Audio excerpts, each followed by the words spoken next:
Welcome to Stack Dad, everyone, where you can find the education you need for the job you want at a price you can afford. In this episode, we'll hear from Ramona Januskis about what it's like to be an artist and how she found her path from school to work.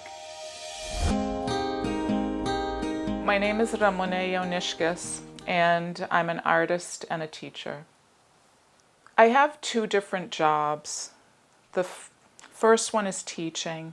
I do after-school programs and summer programs for kids, and I teach them everything that I know. So sewing, painting, ceramics, illustration. I teach all different things at all different schools. And my other occupation is I'm a craftsperson. I usually work in the afternoons teaching. So I would get up in the morning, and I have an exercise sort of a routine. So I go out and do the exercise, and I'll come home, and usually I'll do a little business. I have an online Etsy shop, 3 of them actually, and I check to see if I've sold anything on those shops. And if I did, I process those orders first and send them out. And then I will work on whatever the current project is that I'm working on. So like right now it's August, and I start working on my holiday crafting projects. I will, in the morning while I'm drinking my coffee, I will put all these sketches down of all these different ideas of things that I want to make. And I love creating something with my hands that goes from a sketch that I see a sketch in my mind, and because I've developed my skills so much, I can really make exactly what I envision. It's not the easiest career, it isn't the easiest career, but it's so incredibly satisfying. And I know I'm doing exactly what I was meant to be doing because of all the love I feel while I'm doing it.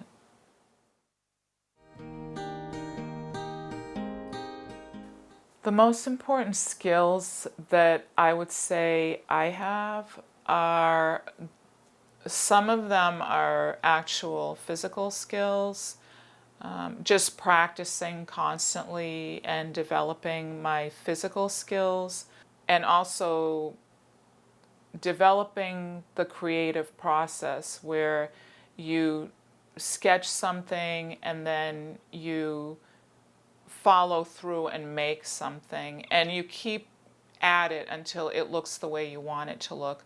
I listen to a lot of people that how they became successful and how they persevered when times were really hard.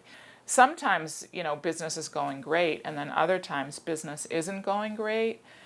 And it takes a lot of discipline and perseverance not to give up, not to give up on your dream. That's what I would say, is you don't want to give up on your dream, because that's why you're here, is to live your dream, what you were meant to be doing.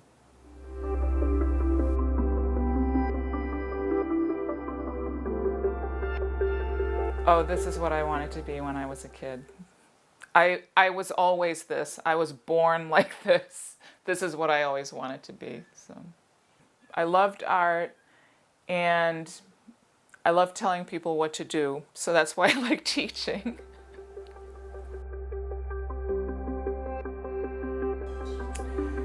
My interests in high school were, I loved art, of course, but I loved Spanish. I loved that, and I also loved science. And I still to this day really am curious and interested in science and the way things work and are put together. From the very beginning, I was always enrolled in some kind of art class. But the classes I liked the best were definitely the 3-dimensional classes. I loved going to college, and when I was in college, I sort of double majored. I was an illustration major, but I also took all the ceramic classes as well. When I first got out of college, I was an illustrator. And I got a job right away doing an illustrations for a children's book. And after that, I got many other jobs doing illustration. And then what happened was when the computer came onto the scene, technology moved in, all of what I loved about my work was gone. What I loved was I loved picking up a pen and drawing.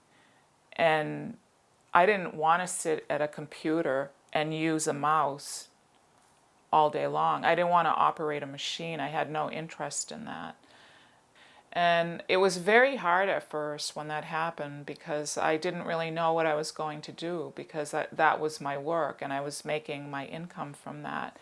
What happened was I would have exhibits in libraries or sometimes in restaurants or coffee shops, and whenever I had a show up anywhere, someone would always call me and ask me if I would teach a class for them. And I would say, okay, I'll do it, sure, why not? So I would go and teach a class for them, and then someone else would call me and ask me if I would teach a class for them. And then at the end of the year, when I did my taxes, I saw that like half of my income was from teaching. And I thought, oh my gosh, I get it. This is like a job.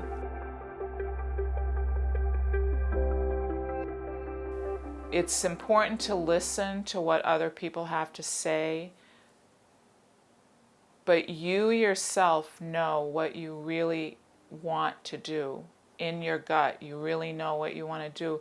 And that's what you want to really listen to. That's what I would have told my high school self if I could have. Forget about what everyone else is doing. Forget about what everyone else is saying to you. Listen to what you are saying to you and do that. Are you obsessed with making art? Do you have the patience to develop your skills so you can make what you imagine? Then being an artist could be for you. Check out more resources to help you explore on StackDead.com and start planning for a great job and a great life.